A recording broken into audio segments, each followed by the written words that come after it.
السلام علیکم ورحمۃ اللہ وبرکاتہ نحمدہ ونصلی علی رسولہ الکریم اما بعد فاعوذ باللہ من الشیطان الرجیم بسم اللہ الرحمن الرحیم رب اشرح لی صدری ویسر لی امری واحلل عقدۃ من لسانی یفقہوا قولی آمین۔ اللہم صلی علی محمد وعلی آل محمد کما صلیت علی ابراہیم وعلی آل ابراہیم انک حمید مجید۔ اللہم بارک علی محمد وعلی آل محمد کما بارکت علی ابراہیم وعلی آل ابراہیم انک حمید مجید۔ الحمدللہ آج ہمارا لیسن نمبر ہے 95 سورۃ النساء 5واں پارہ اور آیت نمبر 127۔ پہلے ہم آئیں گے تجوید کی طرف۔ اور یستفتونک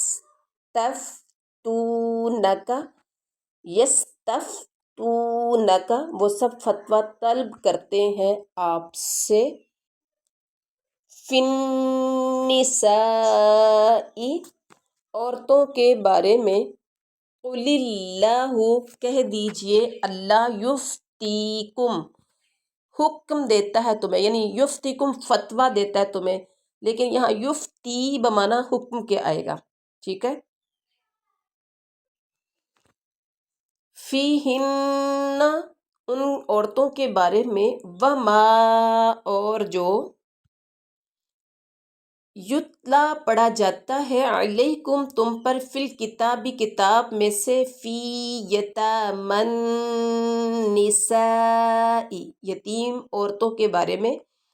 اب اس کو آگے لے کر جائیں گے، یتامی النساء اللاتی جن کو لا نہیں تؤتونہن تم سب دیتے انہیں، ما جو کتبہ مقرر کیے گئے ہیں، لہن ان کے لیے، اور ترغبون تم سب رغبت رکھتے ہو، ان کے تنکحوہن تم سب نکاح کرو ان سے، والمستضعفین اور سب بے بس و کمزور، من الولدان بچوں میں سے، وَأَن تَقُومُوا اور یہ کہ تم سب قائم رہو، لِلْيَتَامَىٰ یتیموں کے بارے میں، بالقسط انصاف پر، وَمَا اور جو تفعلوا تم سب کرو گے، من خیر بھلائی، فَإِنَّ اللَّهَ تو بے شک اللہ، کان ہے بھی اسے، علیماً جاننے والا۔ بامحاورہ ترجمہ کی طرف آتے ہیں۔ یستفتونک فی النساء وہ آپ سے فتویٰ مانگتے ہیں، فی النساء عورتوں کے بارے میں۔ کہہ دیجئے کہ اللہ حکم دیتا ہے تمہیں ان کے بارے میں، اور قرآن کی وہ آیتیں جو تم پر ان یتیم لڑکیوں کے بارے میں پڑھی جاتی ہیں، جنہیں ان کا مقررہ حق تم نہیں دیتے، جو ان کے لیے مقرر کیا گیا ہے، یعنی مقررہ حق تم انہیں نہیں دیتے، اور تم انہیں اپنے نکاح میں لانے کے لیے، تم انہیں اپنے نکاح میں لانے کی رغبت رکھتے ہو، اور کمزور بچوں کے بارے میں بھی، اور اس بارے میں یتیموں کی کارگزاری انصاف کے ساتھ کرو۔ تم جو نیک کام کرو، بے شک اللہ پوری طرح جاننے والا ہے۔ یہ تھا بامحاورہ ترجمہ۔ اب سب سے پہلی بات اب دیکھیں کہ اللہ آپ سے عورتوں کے بارے میں وہ پوچھتے ہیں یا فتویٰ دریافت کرتے ہیں، ٹھیک ہے۔ اب عورتوں کے بارے میں آپ سے حکم دریافت کرتے ہیں۔ عورتوں کے بارے میں جو سوال ہوتے رہتے تھے، یہاں سے ان کے جوابات اب آگے دیے جا رہے ہیں، ٹھیک ہے۔ فرمایا کہ پہلی بات تو یہ ہے کہ ان یتیم عورتوں کے بارے میں جن سے تم نکاح کرنا چاہتے ہو لیکن تم انہیں حق مہر مقرر نہیں دیتے ہو، ٹھیک ہے، ان کے بارے میں، وما یتلا کم فی الکتابی، یعنی اللہ تعالیٰ ان کے متعلق وضاحت فرما رہا ہے، اور کتاب اللہ کی وہ آیات بھی وضاحت کرتی ہیں جو اس سے قبل یتیم بچیوں کے بارے میں نازل ہو چکی ہیں۔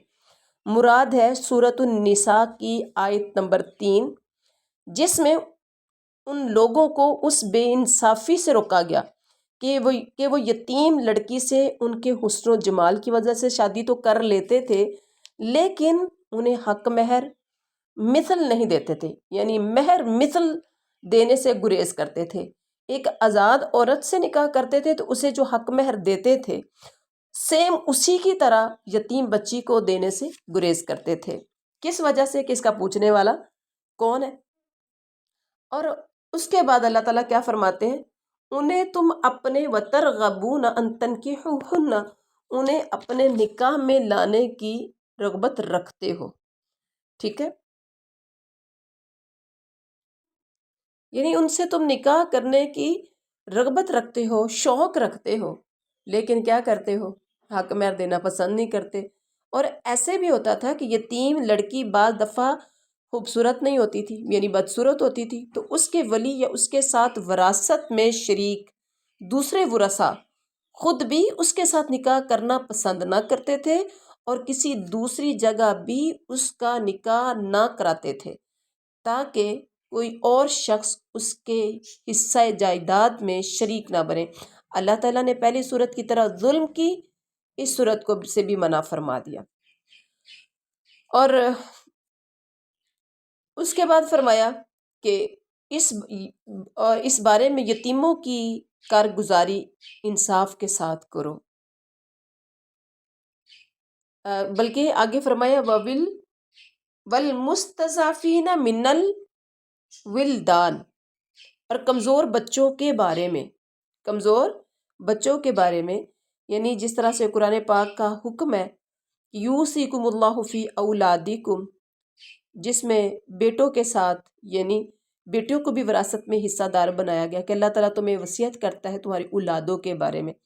اب سورۃ نساء کی اس آیت میں یتیم بچوں کے بارے میں یا بیٹوں اور بیٹیوں کے بارے میں وراثت میں حصہ دار قرار دیا گیا، جبکہ زمانہ جاہلیت میں صرف بڑے لڑکوں کو وارث سمجھا جاتا تھا، چھوٹے کمزور بچے اور عورتیں وراثت سے محروم ہوتی تھیں۔ شریعت نے سب کو وارث قرار دیا، چاہے وہ چھوٹا ہے یا بڑا ہے، ٹھیک ہے؟ اور یہاں کہا گیا کہ ان کے ساتھ انصاف کا معاملہ کرو، اور انصاف کے معاملے میں دیکھا جائے تو ہر طرح سے کتاب اللہ کا یہ حکم سب پر آتا ہے، چاہے وہ عمر میں چھوٹا ہو، بڑا ہو، یتیم ہو۔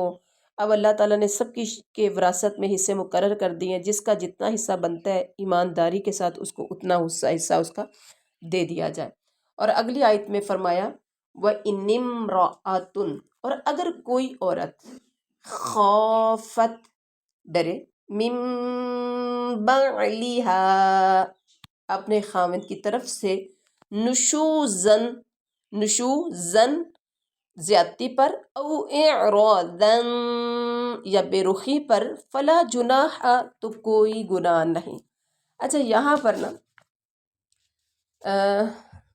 کل کا سبق نہیں تھا بلکہ چل رہا تھا ہمارا اظہار کے قواعد، ٹھیک ہے؟ اظہار کے قاعدہ میں جو ہم نے پڑھا تھا، نون ساکن کے بعد اگر حروف ہلکی 6 ہیں ان میں سے کوئی آ جائے تو وہاں اظہار ہوگا۔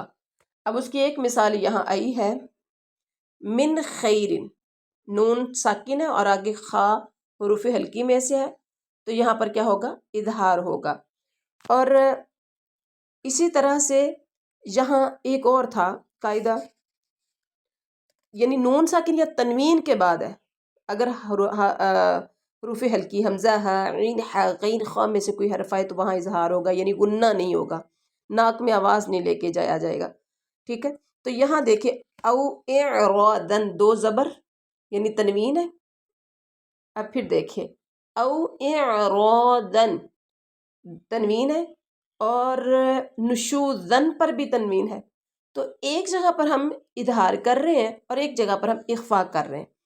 اب مثال بڑی اچھی سی سمجھ آ جائے گی. نشوزن، نشوزن او اعراضن. نشوزن اظہار ہے، اعراضن اخفا ہے، کیونکہ نشوزن کے بعد حروف حلقی میں سے حمزہ آ گیا، جبکہ اعراضن میں حروف حلقی میں سے آگے دیکھیں فلا ہے، فا، تو حروف حلقی میں سے کوئی بھی نہیں ہے، تو یہاں اخفا کریں گے. انڈرسٹینڈ. اس کے بعد ہے فلا جناح، تو کوئی گناہ نہیں، علیہما ان دونوں پر، ان یصلحا کہ وہ دونوں صلح کر لیں، بینہما دونوں آپس میں، صلح کرنا. والصلح خیر، اور صلح بہت اچھی ہے. وأحضرت الأنفس الشح، وأحضرت الأنفس الشح، اور حاضر کی گئی ہیں طبیعتیں بخل یا لالچ پر. وَإِن، اور اگر تحسنوا تم سب احسان کرو، وَتَتَّقُوا اور تم سب پرہیزگاری اختیار کرو، فَإِنَّ اللَّهَ تو بے شک اللہ کانا ہے، بما اس پر جو تعملون تم سب عمل کرتے ہو، خبیرا خبر رکھنے والا. بامحاورہ ترجمہ کی طرف آتے ہیں. وَإِنِ امْرَأَةٌ خَافَتْ مِنْ بَعْلِهَا نُشُوزًا أَوْ إِعْرَاضًا فَلَا جُنَاحَ عَلَيْهِمَا. اگر کسی عورت کو اپنے شوہر کی بد دماغی اور بے پرواہی کا خوف ہو تو دونوں آپس میں جو صلح کر لیں اس میں کسی پر کوئی گناہ نہیں ہے. والصلح خیر، اور صلح بہت بہتر چیز ہے. وأحضرت الأنفس الشح، تمام ہر نفس میں شامل کر دی گئی ہے. اگر تم احسان کرو یعنی اچھا سلوک کرو اور پرہیزگاری کرو تو تم جو کر رہے ہو اس پر اللہ تعالیٰ پوری طرح خبردار ہے. اللہ اکبر. اب یہاں پر جو بات کہی گئی کہ اگر کسی عورت کو اپنے شوہر کی بد دماغی کا خوف ہو تو دونوں آپس میں جو صلح کر لیں اس میں کسی پر کوئی گناہ نہیں ہے. ٹھیک ہے.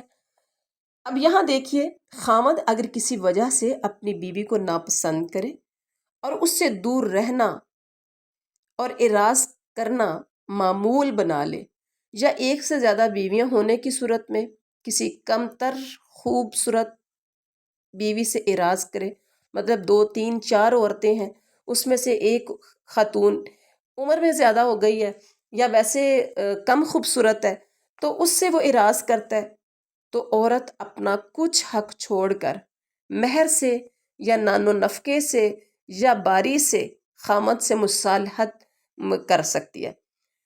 تو اس مصالحت میں خامد یا بیوی پر کوئی گناہ نہیں ہے.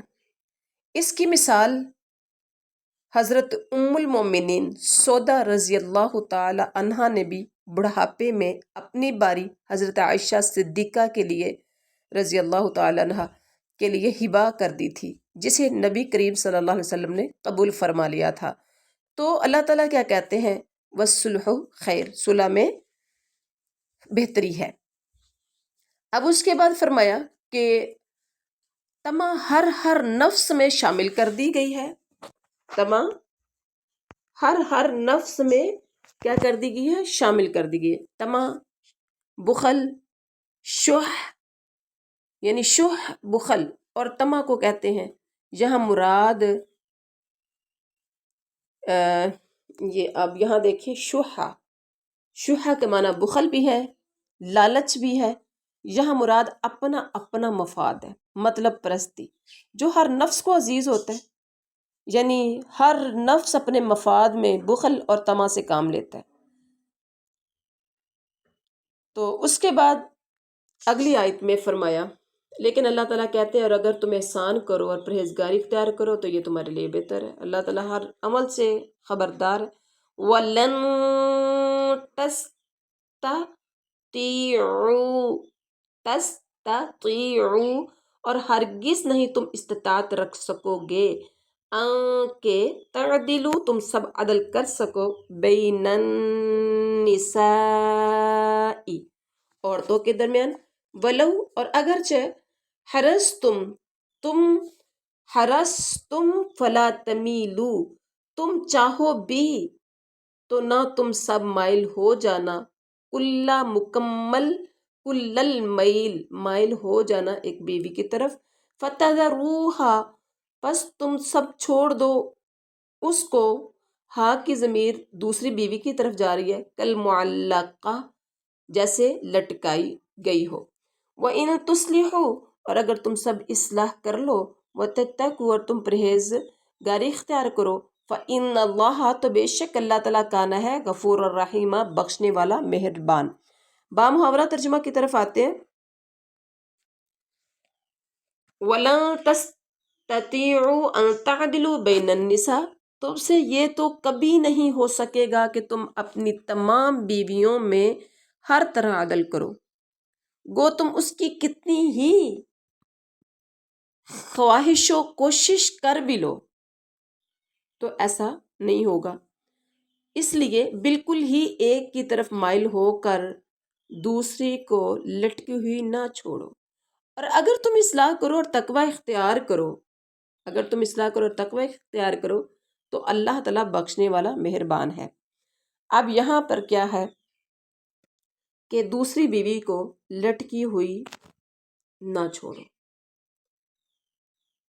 فتذروہا کالمعلقہ یعنی ایک بیوی کی طرف مائل ہو جانا اور دوسری کو بالکل لٹکی ہوئی چھوڑ دینا اللہ اکبر یہ ایک دوسری صورت ہے کہ ایک شخص کی ایک سے زیادہ بیویاں ہوں تو دلی تعلق اور محبت میں وہ سب کے ساتھ ایک جیسا سلوک نہیں کر سکتا کیونکہ محبت فعل قلب ہے جس پر کسی کو اختیار نہیں ہے خود نبی کریم صلی اللہ علیہ وسلم کو بھی اپنی بیویوں میں سب سے زیادہ محبت حضرت عائشہ رضی اللہ تعالیٰ عنہ سے تھی خواہش کے باوجود انصاف نہ کرنے سے مطلب یہی قلبی میلان اور محبت میں عدم مساوات ہے اگر یہ قلبی محبت ظاہری حقوق کی مساوات میں معنی نہ بنے تو اللہ کے ہاں قابل مواخذہ نہیں جس طرح نبی کریم صلی اللہ علیہ وسلم نے اس کا نہایت عمدہ نمونہ پیش فرمایا لیکن اکثر لوگ اس قلبی محبت کی وجہ سے دوسری بیویوں کے حقوق کی ادائیگی میں بہت کوتاہی کرتے ہیں اور ظاہری طور پر بھی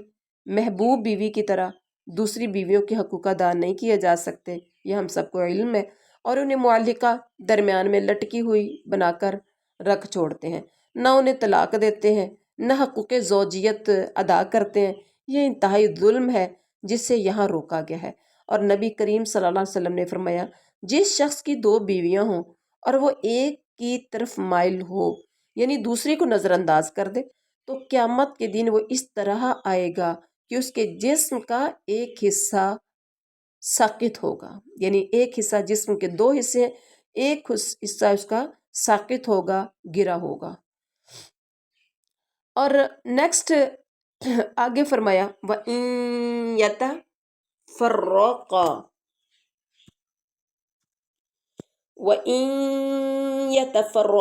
اور اگر وہ دونوں میاں بیوی جدا ہو جائیں یغنِ اللہ تو بے نیاز کر دے گا اللہ کلن ہر ایک کو یعنی دوسرے کی محتاجی سے کلم من سعتہ اپنی مہربانی سے وکان اللہ اور ہے اللہ تعالیٰ واسعاً وسعت والا حکیماً جاننے والا بامحاورہ ترجمہ اگر میاں بیوی جدا ہو جائیں وَإِن يَتَفَرَّقَا يُغْنِ اللَّهُ اگر میاں بیوی جدا ہو جائے تو اللہ اپنی وسعت سے ہر ایک کو بے نیاز کر دے گا اللہ تعالیٰ وسعت والا اور حکمت والا ہے اس آیت کریمہ میں یہ تیسری صورت بیان کی گئی ہے کہ کوشش کے باوجود اگر نباہ کی صورت نہ بنے تو پھر طلاق کے ذریعے سے علیحدگی اختیار کر لی جائے ممکن ہے علیحدگی کے بعد مرد کو مطلوبہ صفات والی بیوی اور عورت کو مطلوبہ صفات والا شوہر مل جائے اسلام میں طلاق کو اگرچہ سخت ناپسند کیا گیا ہے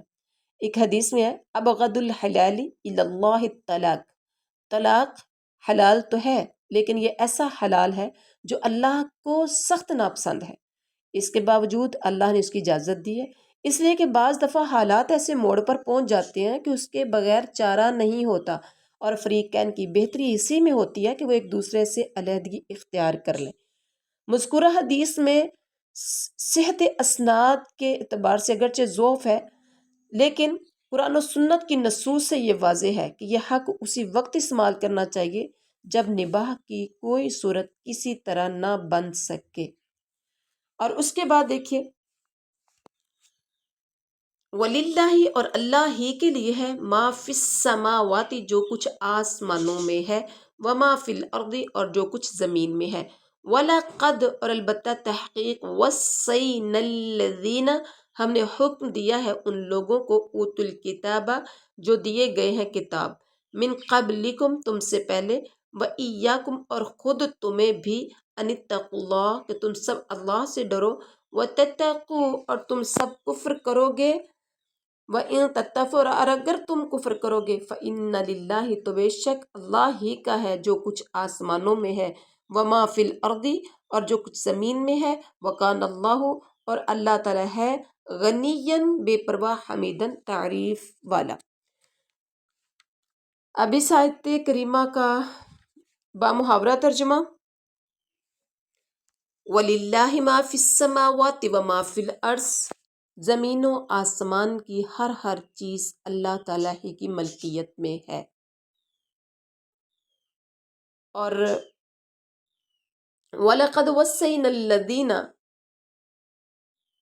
اور واقعی ہم نے ان لوگوں کو جو تم سے پہلے کتاب دیے گئے تھے، اور تمہیں بھی، وَإِيَّاكُمْ، اور تمہیں بھی یہی حکم کیا ہے کہ تم اللہ سے ڈرتے رہو، اور اگر تم کفر کرو گے تو یاد رکھو اللہ تعالیٰ ہی کے لیے جو کچھ آسمانوں میں ہے اور جو کچھ زمین میں ہے، اور اللہ تعالیٰ کی ذات بے نیاز ہے، اور اللہ تعریف کیا گیا ہے۔ وَلِلَّهِ، اور اللہ ہی کا ہے، ما فی السماوات وما فی الارض، جو کچھ آسمانوں میں ہے اور جو کچھ زمین میں ہے، وَكَفَى، اور کافی ہے، بِاللَّهِ، اللہ، وکیلا، بطور کارساز۔ بامحاورہ ترجمہ، اللہ کے اختیار میں ہے آسمانوں کی سب چیزیں اور زمین کی بھی، اور اللہ کارساز کافی ہے۔ اس کے بعد فرمایا، این یشاء، اگر وہ چاہے۔ اب آپ نے ذرا غور کرنا ہے، این یشاء، شا شین کے اوپر زبر ہے اور آگے الف ہے، الف کے اوپر کیا ہے؟ ساکن، تو یہ الف نہیں، اصل میں یہ حمزہ ہے، ٹھیک ہے۔ این یشاء، جھٹکا لگائیں گے اس کو، این یشاء یذہبکم، اگر وہ چاہے تو لے جائے، کم تمہیں، ایھا الناس، اے لوگو، ویاتی بآخرین، اور وہ لے آئے تمہاری جگہ دوسروں کو، وکان اللہ، اور ہے اللہ، علی ذالک، اس پر، قدیرہ، قدرت رکھنے والا۔ اب اس سے پیچھے والی دو آیات میں، ٹھیک ہے، جہاں جو وَلِلَّهِ مَا فِي السَّمَاوَاتِ وَمَا فِي الْأَرْضِ سے دونوں آیات اس سے پیچھے والی سٹارٹ ہو رہی ہیں، یہاں اللہ تعالیٰ انسان کو یہ بات بتا رہے ہیں کہ ہر چیز کا مالک، جو کچھ زمین، جو کچھ آسمان میں، سب کچھ اللہ کا، تمہارا کوئی اختیار نہیں ہے۔ آج انسان سمجھتا ہے کہ بھی جب اس کے پاس کچھ تھوڑی سی اتھارٹی آ جاتی تو سمجھتا ہے میں جو چاہوں کر سکتا ہوں، لیکن اصل اتھارٹی میرے رب کے ذات کی ہے۔ جو کچھ آسمان زمین میں ہے وہ سب کچھ اللہ کی ملکیت ہے، تو اس لیے ہر ایک کو اپنی اپنی اوقات میں رہنا چاہیے، اور ہر ایک کو اپنا اپنا حق ادا کرنا چاہیے۔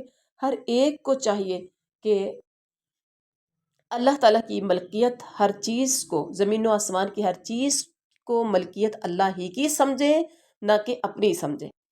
اور اس آیت کریمہ میں، ان یشاء یذہبکم ایھا الناس، اس آیت کریمہ میں یہ اللہ تعالیٰ کی قدرت قاہرہ اور قدرت کاملہ کا اظہار ہو رہا ہے کہ کیا ہے، اگر وہ چاہے تو تمہیں لے جائے۔ تمہیں لے جائے کہ مطلب کیا ہے؟ تمہیں فنا کر دے، تمہیں ختم کر دے، اور تمہاری جگہ دوسروں کو لے آئے۔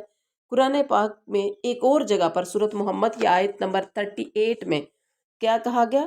وَإِن تَتَوَلَّوْا يَسْتَبْدِلْ قَوْمًا غَيْرَكُمْ ثُمَّ لَا يَكُونُوا أَمْثَالَكُمْ، اگر تم پھرو گے تو وہ تمہاری جگہ اوروں کو لے آئے گا اور وہ تمہاری طرح کے نہیں ہوں گے. مطلب جیسے تم ہو نا، تمہارے جیسے ان کے اعمال، کردار، ان کی کرتوتیں تمہارے جیسی نہیں ہوں گی. پھر وہ اور طرح کے لوگ ہوں گے. جو اللہ چاہے گا، جس طرح کے وہ چاہے گا وہ اس طرح کے لے آئے گا. اور آگے ہے من کانا، جو ہو، یریدو چاہتا، ثواب الدنیا، دنیا کا بدلہ، فعند اللہ، تو اللہ کے پاس ہے، ثواب الدنیا، دنیا کا بدلہ، والآخرہ، اور آخرت کا بھی. وکان اللہ، اور ہے اللہ، سمیعا بصیرا، سننے والا، خوب دیکھنے والا. با محاورہ ترجمہ کرتے ہیں.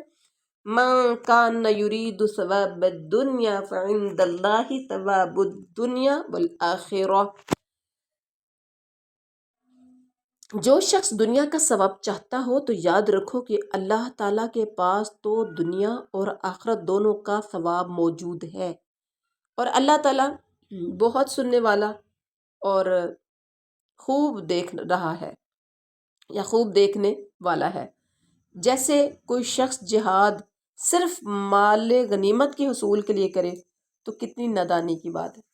جب اللہ تعالیٰ دنیا اور آخرت دونوں کا ثواب عطا فرمانے والا ہے تو پھر اس سے ایک ہی چیز طلب کیوں کی جائے؟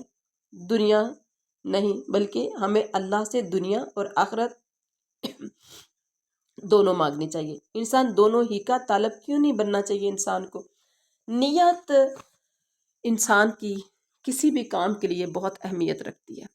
آپ نے سنا ہوگا کہ ایک صحابی نے مکان بنایا، آپ صلی اللہ علیہ وسلم کو بلایا اور فرمایا کہ گھر بلایا، اور آپ صلی اللہ علیہ وسلم نے جب دیکھا اس کے کمرے میں ایک روشن دان تھا. یہ کیا رکھا ہے؟ کہنے لگا یہ روشن دان رکھا ہے، گرمی کا موسم ہوا کرے گا، ہوا آیا کرے گی. آپ نے فرمایا اگر تم اس نیت سے رکھتے، اب تمہیں ہوا تو مل جائے گی، اس نیت سے ملتی کہ یہاں لیٹا ہوا کروں گا گرمی میں، اذان کی آواز سنائی دے گی، ٹائم سے نماز پڑھوں گا، تو تجھے ثواب بھی ملنا تھا. جب تک ہی روشن دان رہتا تجھے ثواب ملتا رہتا اور تجھے ہوا بھی مل جاتی. لیکن ایک نیت کی وجہ سے ہوا ملے گی، اب ثواب نہیں ملے گا. کوئی بھی کام ہو تو رضائے للہ اس کے اندر رکھیے، میرا رب راضی ہو جائے. کوئی بھی کام ہو خالصتاً اللہ کی رضا کے لیے. آپ اگر نیت کرتے ہیں آخرت کے ثواب کی تو اللہ آپ کو دنیا بھی دے دے گا. اور ایک بہترین دعا ہے ربنا آتنا فی الدنیا حسنہ، جامع دعا ہے بلکہ یہ، ربنا آتنا فی الدنیا حسنہ وفی الآخرۃ حسنہ وقنا عذاب النار. تو یہ تھا آج کا ہمارا سبق. پتہ چلا کہ کوئی بھی کام کرنا ہے آپ نے آخرت کے ثواب کی بھی نیت رکھنی ہے اور دنیا کی بھی رکھنی ہے. یعنی سب سے پہلے آپ جب آخرت کی کر لیں گے، اب جیسے میں نے مال غنیمت کے لیے صرف نیت کر لیتا ہے کہ جی میں جہاد میں جاؤں گا، مجھے مال مل جائے گا، تو مال تو اس کو مل جائے گا لیکن ثواب نہیں ملے گا. اگر نیت میں ہے رضائے فی اللہ جا رہا ہوں، اللہ کی رضا کے لیے جا رہا ہوں، اللہ راضی ہو جائے، تو ہوگا کیا؟ جب وہاں جائے گا تو اس کو اللہ کی رضا بھی مل جائے گی. مال غنیمت تو وہی ہے جو دوسروں کو ملنا، وہ اس کو بھی مل جائے گا. تو یہ تھا آج کا ہمارا سبق. سبحان ربک رب العزت عما یصفون وسلام علی المرسلین والحمد للہ رب العالمین.